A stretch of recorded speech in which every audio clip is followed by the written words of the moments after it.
রাজনৈতিক ইস্যু নিয়ে আমি কথা বলতে তৈরি।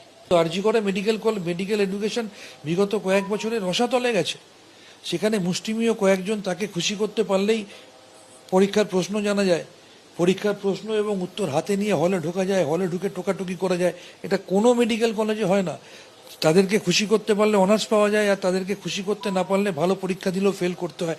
আমার মেয়ের সাথে হয়েছে, আমি কাউকে এগুলো বলিনি। আমার মেয়ে ওই র্যাকেটের সাথে সুরে সুর মেলায়নি বলে আমি আপনাকে, আমার মেয়ে অনার্স পাওয়ার যোগ্য, তাকে বলা হয়েছে ফেল করিয়ে দিতে হবে। বিভিন্ন ফ্যাকাল্টিদের আমি নাম বলতে পারি, আমি বলবো না। আমি এই সরস্বতী পুজোর কথা বলছি। সরস্বতী পুজোর আগের দিন আমার মেয়ে খুব মিশুকে, সরস্বতী পুজোর আগের দিন আমার মেয়ে তৈরি হয়ে সেজে গুজে গেল। আমাকে বললো, আমি বললাম কোথায় যাচ্ছিস? বললো আমি কলেজে যাচ্ছি বাবা, ওখানে সরস্বতী পুজোর ডেকোরেশনের কাজকর্ম হবে। তার আধ ঘন্টা পরে আমি বাইরে বেরিয়েছি, আমার মিসেস হাউ করে কাঁদতে কাঁদতে ফোন করছে, তুমি কোথায়? আমি বললাম কেন, কি হয়েছে? বলছে যে আমার মেয়ের ডাকনাম বাবান।